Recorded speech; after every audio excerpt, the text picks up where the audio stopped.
Calling all authors, the Your Book, Your Voice podcast with host Robert A. Lane features everything you need to know about narrating your audiobook, but it doesn't stop there. We have special guests lined up from all aspects of the book publishing industry, and we also dive deep into what it takes to be mentally prepared for success as an author and in life. So please welcome your host, Robert A. Lane.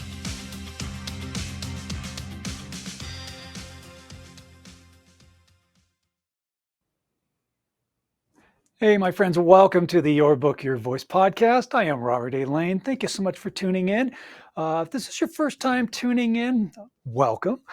I am an audiobook coach and producer, and I specialize in helping nonfiction authors, if you are one, helping you narrate your own audiobook in your own voice. But we also have other things that we do on the show, not just only talk about audiobooks, but we get special guests like people from the book industry, other authors. And today is definitely no exception on somebody who I'm super excited to bring on to the show. And I'd just like to dive right in and welcome our guest, Linda Ugelow. Linda, so glad for you to be on the show. Thank you so much for joining. Thank you for having me. Excited for you to be here on several levels, actually, which we're going to dive into in just a bit. But you are a speaking and a confidence coach, which is so important, especially for people who are narrating audiobooks, because that is a factor that does come into play when you are recording your audiobook. You also have a master's in expressive art and expressive arts therapy, right? That's correct. Yes. And I've also was a performer with the Women's World Music Group for 40 years as a vocalist, a bassist, percussionist, and the principal dancer. That is, love it. We're going to have to talk a little bit about that as well for people who may not understand what expressive arts therapy is, because that is something that's actually really cool. And you are an author who has this great book called Delight in the Limelight. I'm thoroughly enjoying this book, and I continue to enjoy this book because this thing is packed with so much great information that is so helpful. I'm getting a lot of inspiration from your book, and a lot of the things that you talk about and the tools and techniques that you teach are some of the things that I also talk about for my audiobook clients as well. And I love that because getting your insight with your experience as a speaking coach really does play a big factor. And you'll also have a podcast of the same name, Delight in the Limelight, which I love that. So the first thing that I wanted to talk a little bit about is you share this great story about being fearful of speaking.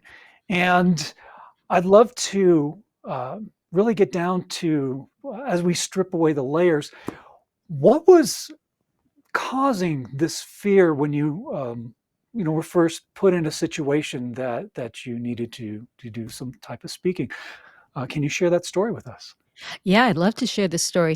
And it's interesting that you say what was causing it, because I think that's actually the basis of this story. It's like, I didn't know that there was something causing it. I just knew that I was afraid of speaking. Like even in my Women's World Music Group, I was really fearful of introducing a song. I would have heart palpitations. Felt like my brain would freeze. And I think during the 4 decades that I performed with them, I was probably on 500 stages. So it's not like I didn't get a chance to like memorize the 30 seconds of what I was going to say, or maybe over the course of those 4 decades, I introduced not that many songs, maybe 15, 20 songs. So it wasn't this huge deal in terms of content or scripting, but it was huge deal for me emotionally. And we used to joke about it in the group because there were some people who would just like chatter on and on and on, and you couldn't get them to stop introducing the song. It's like, come on already, let's sing this song.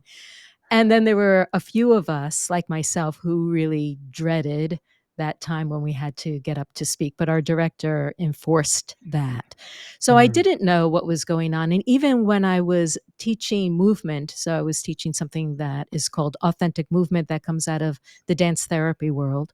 And I was passionate about these classes. And yet I realized looking back, I was always anxious. I calmed down because a lot of the time in the class, I was just sitting and witnessing and breathing and relaxing and holding space. But that initial kind of like teaching part where I had to like explain something, I always felt very anxious. So I just assumed that anxiousness was how I felt speaking until I became an online entrepreneur and I took a coaching class, made a website, had to get myself out there. And my video mentor at the time said, "Hey guys, there's this amazing new app out there that's going to change the online space forever. And I want you all to be early adopters." And it was called Periscope. And the technology was live streaming, which is what we're doing now, which is kind of cool. Right. And I thought, okay, I'm going to do this. I'm going to be an early adopter. And she said, "The thing is, though, you got to get on daily to build the following." I thought, okay, I'm going to do this. But what she didn't say is how terrifying it would be because there was zero algorithm, meaning that someone could get onto the app and they would see a little light blinking above Boston, Massachusetts. And from anywhere in the world, they could say, "Oh, I wonder what that person is talking about." So I would like put in my title, I press broadcast, and suddenly I'd see people coming in from India and Turkey and France and California and Canada. And my heart, I would start hyperventilating. My heart was pounding. And I would have to work so hard to like keep my brain steady so I could say something intelligent. And then I get off after 5 minutes, and after a week, I called or I reached out to my video mentor and I said, "Are you scared too? Like, this is really terrifying." And she said, "Oh, Linda, you'll get over it. It'll take about 10 weeks to, feel comfortable." I thought, 10 weeks daily? I thought, "Okay, here I go." So I was managing my fear with deep breathing and power poses and meditation and affirmations and everything you could think of. I tried it. It's not about you, it's about your audience. I love that. It makes so much sense, but hard to do when you're hyperventilating or pretend your fear is excitement. And I thought, oh, that's such a cool thing. But I know the difference between fear and excitement. And then feel the fear and do it anyway. And I said, okay, I can get behind that because that's exactly what I'm doing. I'm feeling the fear and doing it everywhere anyway. Got on every day, week after week, doing my little rituals for like 45 minutes or an hour beforehand. And I was showing up every single day. Get to the 10th week. I'm about to press broadcast. I'm thinking, why is my heart still pounding? Why aren't I relaxed and comfortable and confident after 75 days of doing this? Doesn't experience lead to confidence? This is what my mentors told me. I would get to this point and I'd feel good. And I couldn't foresee in the future how much longer it would actually take me to get to that place that she was talking about, like confidence nirvana on camera. Mm. And I thought, you know what? I don't want to manage my fear anymore. I want to get rid of it and I'm going to figure out how to do it. So I kind of made a list of all the things I knew from my expressive arts therapy world and self-help and personal development. I had a bunch of techniques that I had been, playing with and using for various things. And I thought, you know what? Before I throw all, the kitchen sink at this, what is this? What is this fear? So I closed my eyes to connect with the fear and I asked if the fear could talk, what would it say? And what came back was, "You're gonna be attacked." And suddenly I had a memory of being attacked by my two older sisters every time mom put me in the center of attention because I was the goody goody and she loved me for that. And she'd say, "Why can't you girls be more like Linda?" Of course, they hated that. They would Mm. kick me in the shins, say, "Shut up," call me stupid, and then it hit me, duh, of course I don't feel comfortable being the center of attention because I learned it could be dangerous.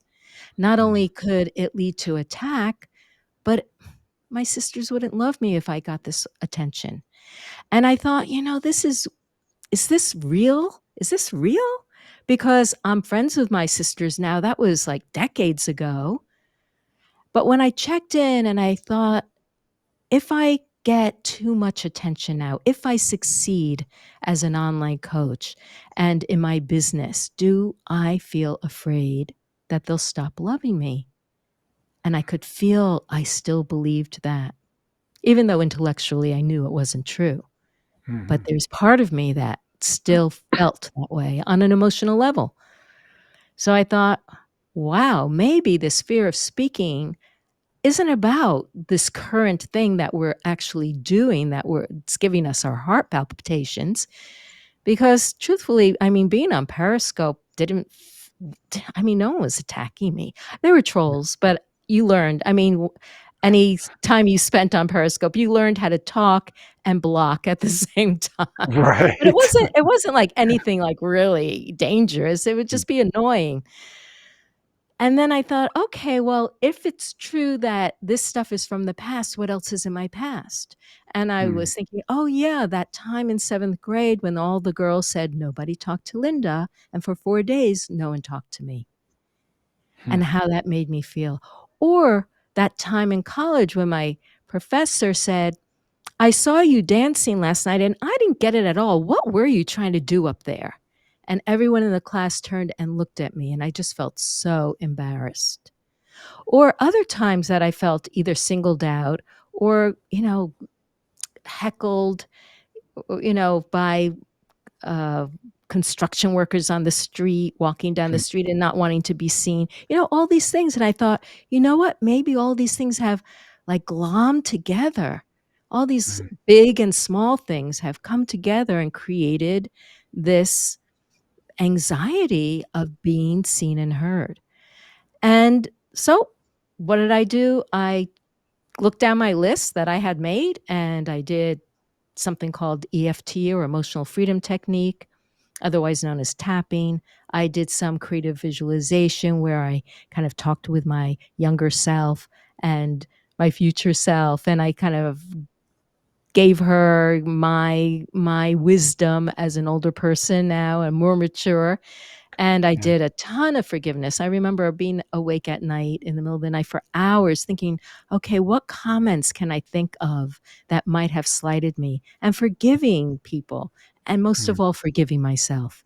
Mhm. And Yeah. at the end of 5 days, that fear was gone, gone. And the next week, I had a very hectic day, got onto the Periscope, and I said, "Hey guys, I just want to say how much I appreciate getting to come on camera because I've had a hectic day and now all I have to do is relax." I thought, whoa, relax Yeah. on camera. I like that. And then the next time I was performing with my Women's World Music Group, and it was my turn to get up front and say this next song is going to be, in my head, I heard, "Oh, good, it's my turn to speak." And I thought, "Yes, yes, that's how I wanna feel. That, oh, good, it's my turn to speak." And that feeling is so opposite to, "Oh, no, I have to speak now." I love And that. I love that. That is such a great story, and it is such a great journey of from fear to turning that around to being something of confidence. This is the Your Book, Your Voice podcast. We do have to take a quick break. My very special guest is Linda Ugelow.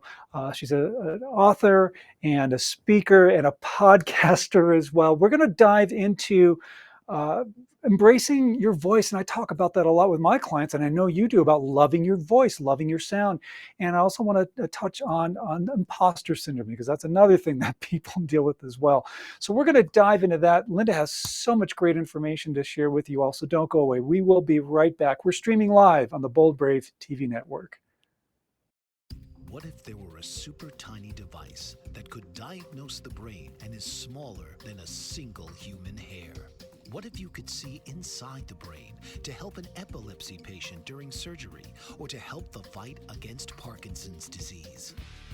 Dr. Patricia Broderick is proud to announce the Broderick Probe, a biomedical and electronic breakthrough. Imagine a probe to help with the understanding and potential cure of brain-related diseases. To learn more, listen live to the Easy Sense radio show with host Dr. Broderick, Wednesdays 7 p.m. Eastern on the Bold Brave Media Network and TuneIn Radio. And to help support the Broderick Foundation, please go to EasySense.com and learn how, with your help, we can fight these horrific brain disorders. That's EasySense.com to learn more and help support the Broderick Foundation. Author, radio show host, and coach John M. Hawkins reveals strategies to help gain perspective, build confidence, find clarity, achieve goals. John M. Hawkins' new book, Coached to Greatness: Unlock Your Full Potential with Limitless Growth, published by iUniverse. Hawkins reveals strategies to help readers accomplish more. He believes the book can coach them to greatness. Hawkins says that the best athletes get to the top of their sport with the help of coaches, mentors, and others.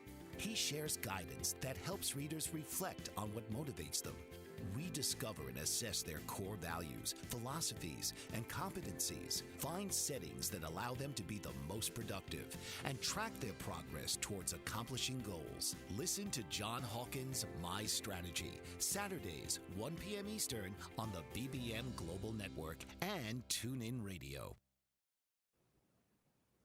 This is the Your Book, Your Voice podcast. I'm Robert A. Lane. Thank you so much for tuning in.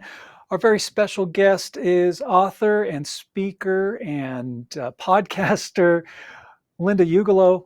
And we're talking about fear. One of the things that she does talk about in her book, which I am, again, thoroughly enjoying this book, also because I do speaking engagements as well. And I love reading what the tools and techniques that you share in there. And I'm like, wow, yeah, I gotta remember that one. That's a good one. There's so much great information. I'm glad you talked about fear, and because that seems to be a common thread with a lot of the authors that I work with in regards to them feeling confident about their own voice. And something that I hear a lot, and maybe you hear this a lot too, is when people say, "Oh, I hate my voice. I hate how I sound. Oh, it's horrible to my, to hear myself. I don't have what it takes, to be a speaker or to narrate my audiobook or to, do a presentation." And that is a false belief, really, because the way you sound is part of who you are. That's part of your, for an author, your author brand. And just for you to be able to stand out in a crowd, that's what makes you so unique. What do you suggest for people who say that, when they don't embrace or they're afraid to embrace this wonderful sound that comes out of your body? What can you suggest for people to overcome this?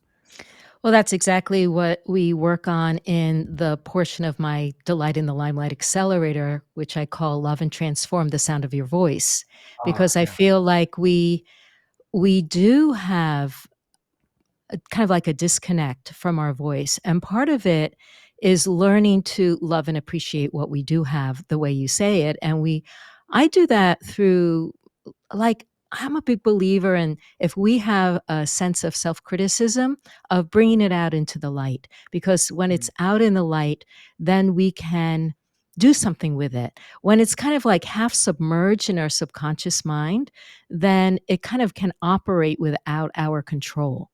So I like to give prompts, like I invite people to write about how they feel about their voice, or the times that they felt like they wanted to speak up, but they felt like they couldn't, or they did and it didn't go so well, or what it is in particular. Because, so for instance, a lot of people, don't feel like they're too nasal, or they speak with like a kind of like a crackly, Mm. grumbling sound.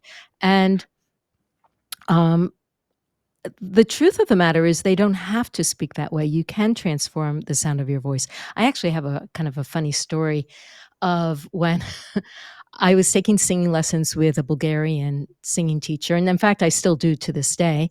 She's a very good friend of mine, and it was probably about 15 years ago, and she's Bulgarian, and she learned about an Oprah Winfrey book club with a book by Eckhart Tolle. And she Mm. was very excited to follow along with this book club, but she doesn't read English very well. And when I got her the audiobook, she said, I don't really understand him because of his German accent. And I said, Mm. you know what, Tanya?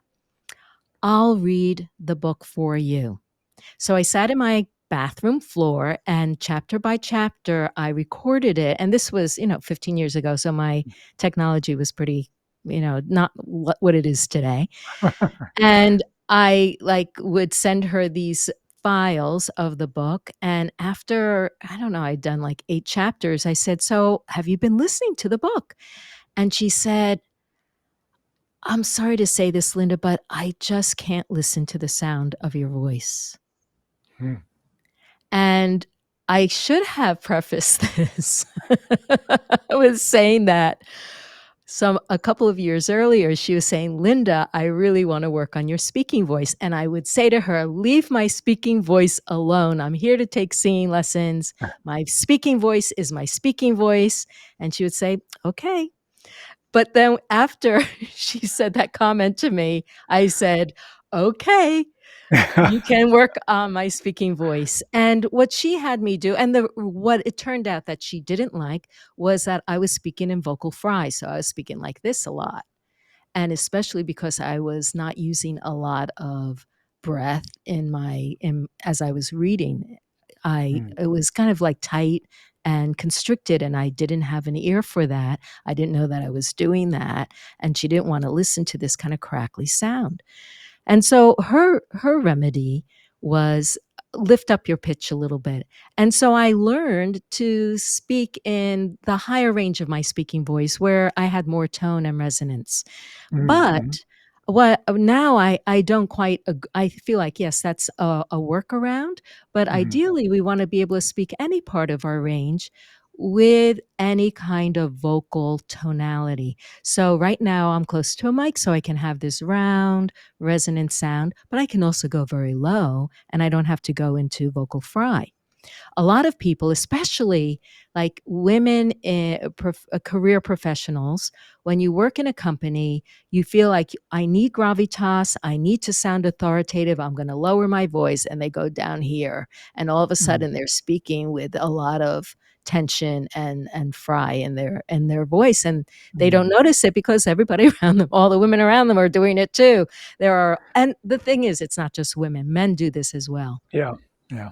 And so I help people connect with the their round resonant voice, the tonality, the part of the vowel that rings and is sung, really.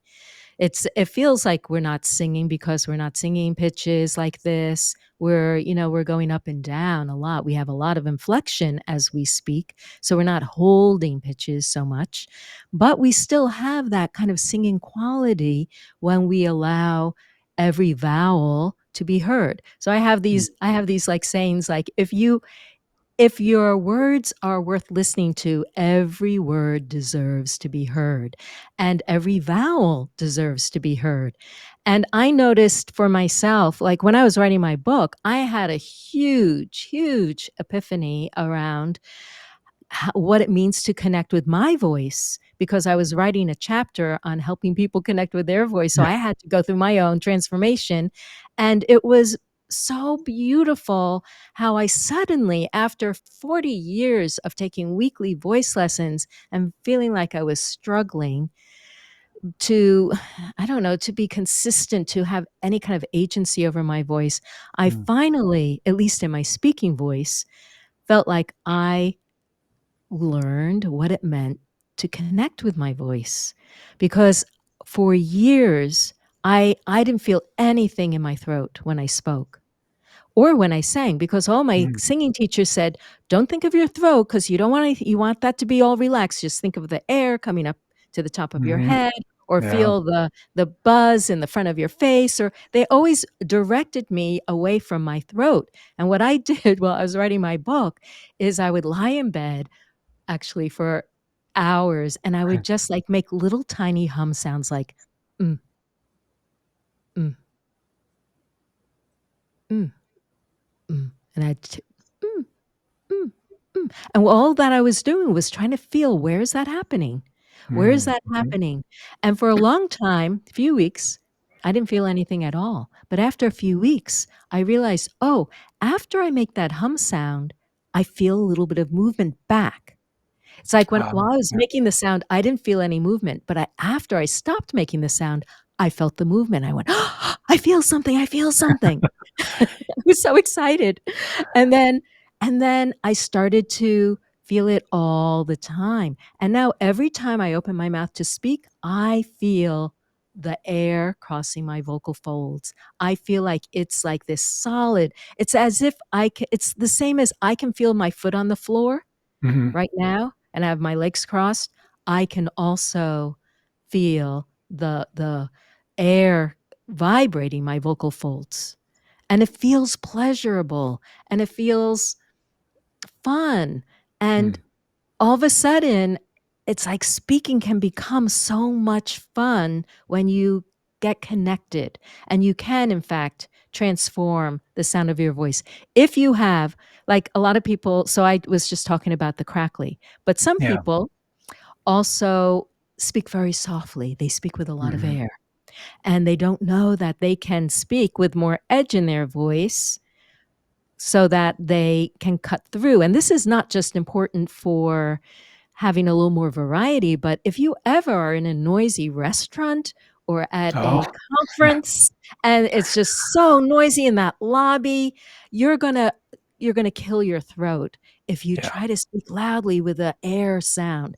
But if you imagine that you're from New Jersey, and I can say that because 'cause I'm a New Yorker originally, so if I speak this way and I would never speak this way normally, like, I'm just, giving you an example, but that voice is gonna carry through that noise. The person you're talking to is not gonna keep saying, "What did you say? What did you say?" And you're not gonna kill your voice. And the same doing the opposite, because there are a lot of people say, "I feel like my voice is too everyone's telling me I'm too loud," Mhm. or Mhm. I feel every people my mom used to or some kid in high school told me I have a really nasal voice. Everyone's telling me I have a nasal voice, and they can learn to speak with more air. So Mhm. the point is not that we wanna, change who we are, but to me, I feel like it's expanding who we are. It's Mhm. expanding the the possibilities of what we have to express ourselves with. And it means that, yes, on a podcast, I can speak with more air, more of that kind of DJ voice or whatever, which is really fun and it feels good. And I know that when I'm in the restaurant, I can use that other voice. And then if I need to call, I mean, I could never like yell across the street to somebody. I didn't have the vocal technique for it. I didn't know how the other kids did that. You know how some kids can be so Right. loud? It's like, how do they do that? Now I know how they do it, but I didn't until very recently because I was just stuck in my default way of speaking. Mhm. And we all have our default way of speaking. Yes, it's us. But this is what I want to say, um, Robert, is that so I am working right now with a cohort of people with their voice, and as they are the people who have been speaking with Fry, able to speak with more resonance, and the people who are speaking with more air, have more edge, they still sound like them. Yes. They still Yes. sound like them. So it's not like they're losing who they are or they're not losing their vocal imprint, their personality. They're expanding it, and not only that, but we all are feeling like, "Oh, that's what this person sounds like," Mm. when they Mhm. don't have this filter. Wow, what a voice. Right. And you hit it right there, is you can still be your true authentic self, but have these tools to be able to manipulate your voice in the situations that you happen to be in. It's still you. It's still your true authentic self. And I love that. That's what it's all about. Mhm. Yeah, and this person who spoke with Fry, she's thrilled that she has an option, that she has an alternative because it didn't feel right to her. And what I Mm, feel like it's not just that, I said to her, speaking of Fry is not a terrible thing. It's just that you don't wanna be there all the time and not be yeah. able to have the freedom to change, Yeah. to give some variety to your voice, to give more variety and contrast for your listeners. Because Absolutely. when you wanna be able to I listened to you, Robert, in one of your solo podcasts, and you were talking about the emotion and the energy that you wanna put in, and when you are speaking in Fry, it limits your energy that you can put there.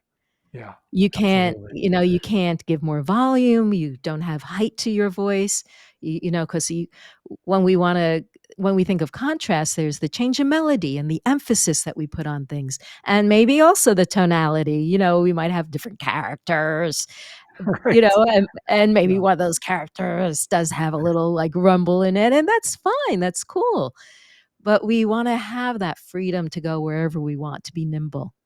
Absolutely. This is the Your Book, Your Voice podcast. My very special guest is Linda Ugelow. So much great information. We got to take another quick break. Don't go away. I do want to dive into the imposter syndrome aspect. So we'll talk about that when we come back. We are streaming live on the Bold Brave TV network. Don't go away, my friends. Did you know that your beliefs create your entire reality, but it's the subconscious beliefs that do most of the creating? Belief shifter and life coach Shiraz can help you identify those limiting beliefs and eliminate them, often in a single session. Like, it was almost instant. Like, I had relief right away. Creating better health, relationships, careers, and finances. Let Shiraz help you step out of safety and into awareness. Definitely something's happening. It's like a flow inside. It feels good. Whether in person or online, Shiraz provides personal coaching, belief shifting. Visit Shiraz at energeticmagic.com or call 416-529-7429. Energetic Magic on the BBM Global Network, Tuesdays at 7 p.m. Eastern. Find your greater happiness. Be well. Be aware.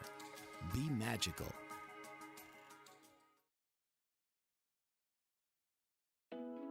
Are you struggling to care for elderly parents or a spouse? Do you wonder if being a caregiver is making you sick? Are you worried about taking time off work to care for elderly parents and balance work, life, and caregiving? Has caregiving become exhausting and emotionally draining? Are you an aging adult who wants to remain independent but you're not sure how? I'm Pamela D. Wilson. Join me for the Caring Generation radio show for caregivers and aging adults, Wednesday evenings, 6 Pacific, 7 Mountain, 8 Central, and 9 Eastern, where I answer these questions and share tips for managing stress, family relationships, health, well-being, and more. Podcasts and transcripts of The Caring Generation are on my website, PamelaDWilson.com, plus my caregiving library, online caregiver support programs, and programs for corporations interested in supporting working caregivers. Help, hope, and support for caregivers is here on The Caring Generation and PamelaDWilson.com. Welcome back to the Your Book, Your Voice podcast. I'm your host, Robert A. Lane. My very special guest is Linda Ugelow. She has this great book, by the way, called Delight in the Limelight, and has a podcast of the same name, which is fantastic. There's one thing I know I want to talk about, imposter syndrome, because that is something that a lot of people deal with. But before we do, what I really loved is that in the beginning of your book, you talked about the origin of Limelight. And you know what? I didn't realize that. I was like, oh, okay.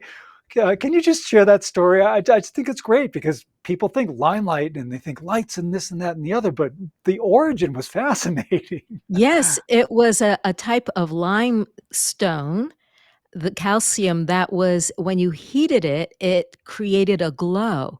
And in the theaters, the first theater lights were these, huge um, constructions that were up in the balconies where they would have someone like light this mineral and it Mhm. would kind of glow and then they direct it towards the stage. So if you were in the limelight, you were seen. And if you weren't in the limelight, you were in the shadow. And I always, it's interesting because we think of lime as a color, but Mhm. in this case, it's actually the mineral that was being burned. It turned out to be a little bit dangerous. There have been a lot of theater fires that occurred because of, mismanagement of these Yeah. or just the hazard that it caused. So, but the name still stuck. And Yeah. I the reason why I, discovered it actually because when I was having my book designed, the designer was, having green, thought green was the color, and I went, "Wait a minute, I'm not sure that's what limelight is about. I don't think it's about green." And so I did look it up and I went, "Oh, yeah, this is cool." And That's yeah. yeah, yeah. That's such a great story. And uh, it was very informative. I had no idea. I had no idea. Yes. I love that. Yes, and of Um, course, the people who were in the limelight were the people who were the main actors. right. So it was a big deal to be in the limelight, to get to Right. be in the limelight. Yeah. Totally makes sense.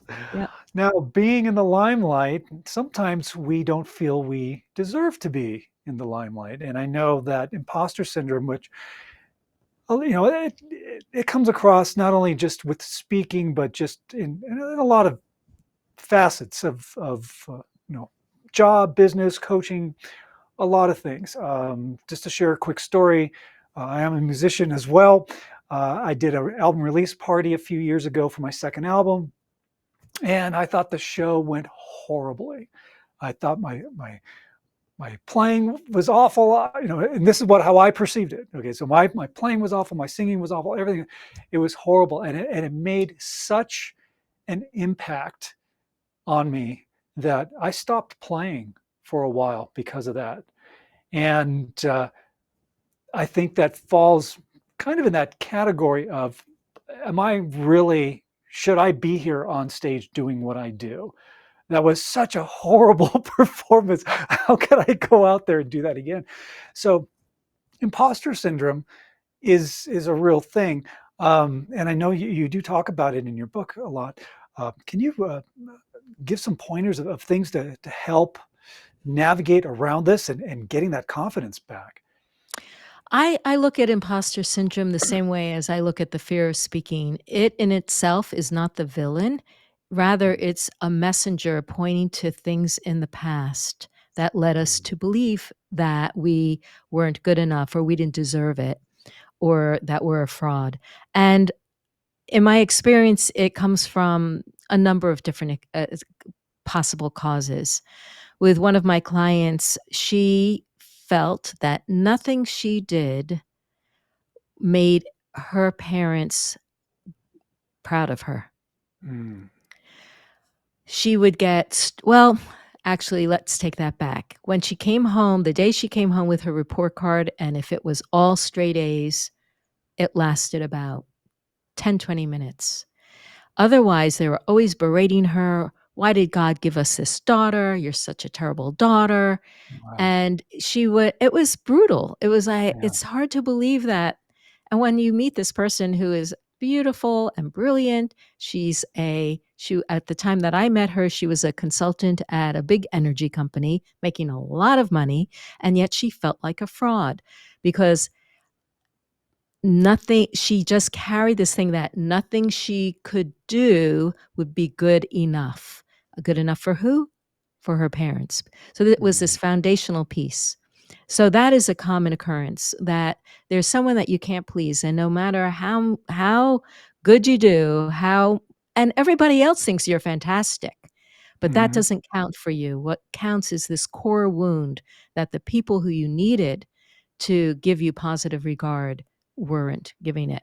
Another place where it can come is from I've had talked with another author, Trisha Montalvo Tim, who talked to me about always having affirmative action that helped her as a Latina get into certain places.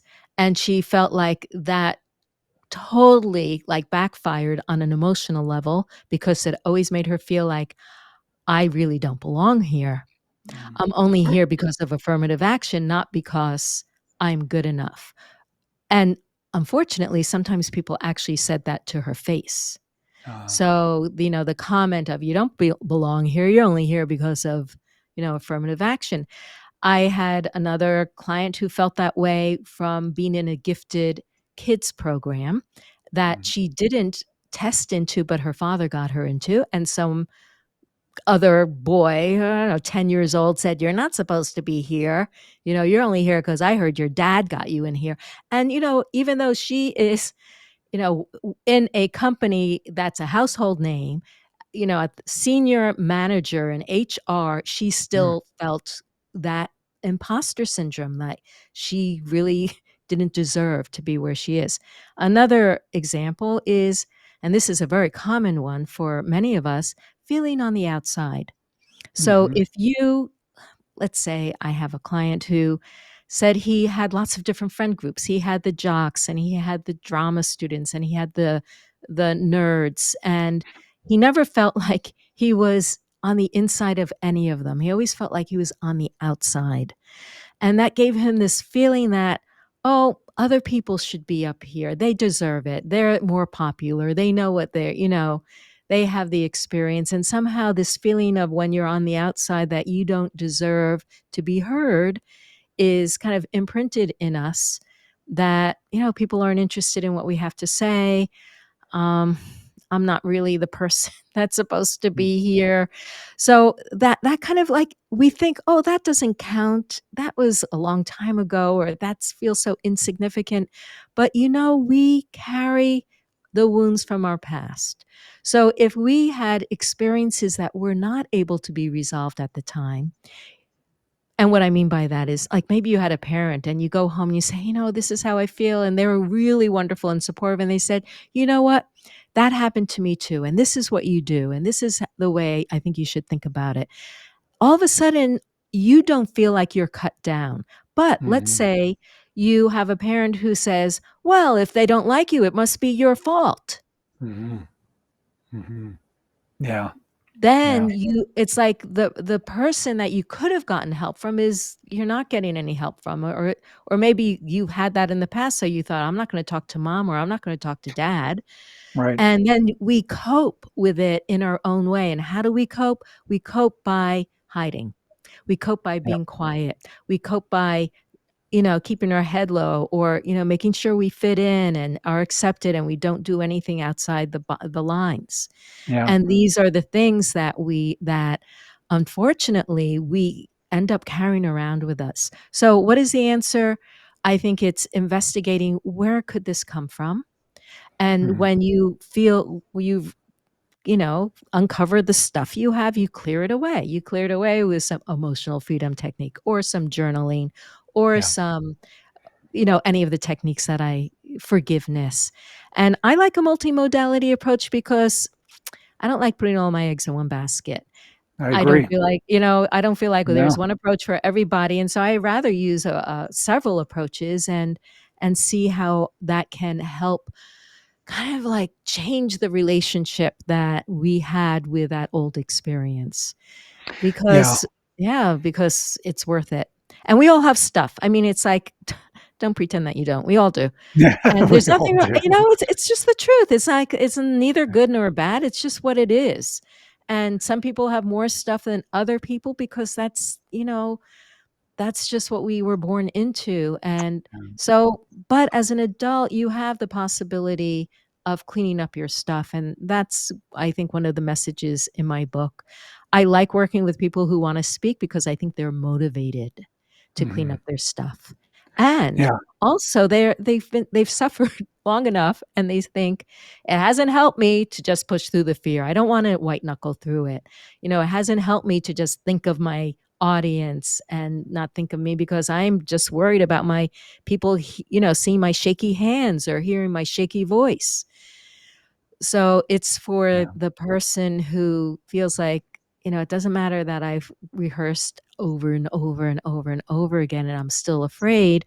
I want a solution, and my solution is clean up your stuff. Yeah. And the That's stuff is great. the things that happen to us, and also the things that we say to ourselves. And I think that's what you were alluding to before, Robert, Yeah. is, like, we can be our own worst critic. We say we're worried Absolutely. about what other people are thinking, but what are you thinking? And it's important to investigate that as well. And just, let's be on our own side. Let's be our biggest ally or staunchest supporter, because it's it takes enough courage to do new things. We don't need to have part of ourselves working against us. Let's all be on the same side, working towards the same goal. Absolutely. Absolutely. Great advice. This is the Your Book, Your Voice podcast. We do need to take one more quick break. Well, you had a couple of things that were triggered in my mind when you were talking about that I'd like to share with you when we come back. My very special guest is Linda Ugelow. I'm Robert A. Lane, and we will be right back. We're streaming live on the Bold Brave TV network.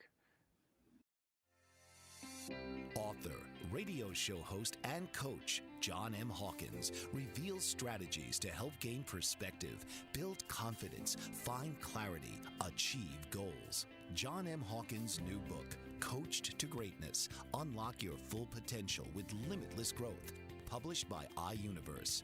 Hawkins reveals strategies to help readers accomplish more. He believes the book can coach them to greatness. Hawkins says that the best athletes get to the top of their sport with the help of coaches, mentors, and others. He shares guidance that helps readers reflect on what motivates them, rediscover and assess their core values, philosophies, and competencies, find settings that allow them to be the most productive, and track their progress towards accomplishing goals. Listen to John Hawkins' My Strategy, Saturdays, 1 p.m. Eastern on the BBM Global Network and TuneIn Radio. What if there were a super tiny device that could diagnose the brain and is smaller than a single human hair? What if you could see inside the brain to help an epilepsy patient during surgery, or to help the fight against Parkinson's disease? Dr. Patricia Broderick is proud to announce the Broderick Probe, a biomedical and electronic breakthrough. Imagine a probe to help with the understanding and potential cure of brain-related diseases. To learn more, listen live to the Easy Sense radio show with host Dr. Broderick, Wednesdays 7 p.m. Eastern on the Bold Brave Media Network and TuneIn Radio. And to help support the Broderick Foundation, please go to EasySense.com and learn how, with your help, we can fight these horrific brain disorders. That's EasySense.com to learn more and help support the Broderick Foundation.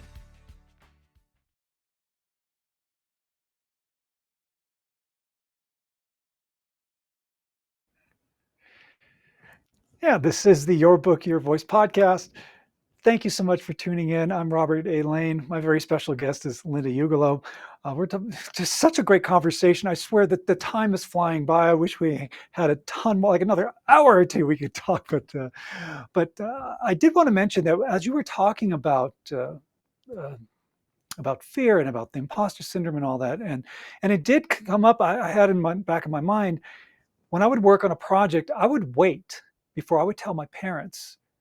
Because my mom would, if I was going to do something, especially if it was creative, it would get shot down. And it was like, oh no, you can't do that. It's not going to work. It's impossible, etc. Whatever the feedback that I got. So I would wait until I either completed the project or I was about to do something, and then I would tell them, because I didn't want that negative feedback. The other thing that I wanted to ask you, Linda, is, do you find perfectionism being the imposter? Does it necessarily need to stem from an experience, or does that perfectionism stem from a past experience? Oh, I don't know. I'll have to think about that. But what I do know about perfectionism, and I'm glad you brought that up. You know, in school, everyone is, told that we learn from our mistakes, but in school, we get penalized for every mistake we made, and we Yeah. and we get the best grades for not making any mistakes. So I would say that almost everyone who has come through the educational system, at least in our country, has some kind of trauma around making mistakes. And Mm, particularly if you were very good at school, you have a chance of being a perfectionist and have a very demanding voice in your head that requires you to always perform at a particular standard, which is going to really get in the way. mm. Because, first of all, speaking is very imperfect, it's very improvisational. Completely. I mean, most of the speaking we do is improvisational. Of course, when you're reading a book, you're reading the words, but even Mhm. so, it's kind of like there's so many ways to read a sentence. Like, let's just take there are so many ways to read a sentence. There's so many ways to read a sentence. There's so many ways to read a sentence. So that's I just gave you like four different ways that you could say that one sentence. Yeah. And so it's not like there is a single right way, but in school we're taught there's a single right way, and that Mm, gets in the way. mm. So we need to, now that we're out of school, we got to get the school out of us because the rules are Yeah. different. The rules are that by by making mistakes, we learn, other ways of doing things. And I really wish that our school was such that we got graded for all the risks we took instead of being That's a right, great idea. That's a great concept. I like that. I right? think that would be more helpful to Yes. people. Yes. Yes, yes. So I feel like not only are mistakes important, not only are mistakes inevitable, but mistakes actually help other people relate to us because everyone feels like, oh, I make mistakes. And if you show yourself as too perfect, you're not as relatable. Yeah. I can't tell you the times that I've spoken and when I've made a mistake and handled it comfortably, how many Mhm. people came up to me afterwards and said, "Thank you so much for sharing how to deal with when you forget something," or usually it's Right. forgetting. That's what I You do. know, you brought up something really great, and then, like, the thought that just flashed to my mind was, why do we always root for the underdog? Mhm. Right? Because they made a mistake, and now, maybe they made a mistake, and now they're overcoming this adversity. Can we root for them because we want them to succeed, and Yeah, and we learn. and why do we love blooper reels? Who doesn't love a good blooper Right. reel, right? Totally. So it's 100%. not about it's not like we shouldn't make mistakes, it's all how we handle it. Yes. And we need to practice handling mistakes in a way that is comfortable, poised, or humorful. Is that a word, humorful? Yes. I Or believe it is. humorous, something like that, with humor, Humorous. be amused by it. And in that way, I once had a construction worker at my house, and we were talking about mistakes, and he said, "Everyone makes mistakes. What's different is what people do with them." Yeah, I agree with you 100%. Now, what I love about your book is that you do have the audiobook version. Yes, it's in Yes. your own voice. Yes, as it Yes. should be, because Yes. I'm a big advocate that every nonfiction author needs to narrate their own audiobook. And I love that you gave that example of that sentence and four different ways of doing it. And this is exactly why I tell nonfiction authors narrate your own book, because another narrator, and there are great narrators out there, they're fantastic, but it's still their interpretation of your story. No one can speak your story better than you because you lived it, you breathed it. It's yours. That's what makes you so unique. So I love that you gave that example, Yeah. because that just shows how different, something can be interpreted, and maybe it's not going to be interpreted in the way that the author wanted it to. So it's That's really, right. really Only you know what is significant in what you're saying. right. Exactly. Linda, we're almost out of time. This has been such a fantastic conversation. You shared so much great information. I highly recommend people to pick up Linda's book, Delight in the Limelight. It's on Amazon. You can get the paperback, which is fantastic. Get the audiobook because you're going to love hearing Linda talk and tell her story in her own voice and leaving your legacy, which is fantastic. How can people get in touch with you if they want to work with you as a coach or get in touch with you? Yes, yes. You can get a speaker preparation checklist that I have that I think, would also help with an audiobook reading at Linda Ugelow, Ugelow, lindaugelow.com/rituals. And if you type in Linda Ugelow, you'll find my website, you'll find me on TikTok, you'll find me on LinkedIn, wherever you like to hang out, that's where you'll find me. Great. So definitely do that. Thank you so much, Linda. It's been an absolute pleasure having you on the show. One assignment that I do after every broadcast or podcast is when you're out and about in the world, smile at a stranger, say hello to them, give them a compliment, because that small gesture of kindness can make the world of difference in somebody's life. So be a life changer. Linda, thank you so much. I appreciate you being on the show. Thank you, Robert. So great to be here. Thank you. This is the Your Book, Your Voice podcast. I'm Robert A. Lane. Thank you so much for tuning in. We are streaming live on the Bold Brave TV network, and we'll see you next time. This has been Your Book, Your Voice with host Robert A. Lane. Tune in each week for another powerful and informative episode of Your Book, Your Voice, Thursdays, 8 p.m. Eastern on the Bold Brave TV network.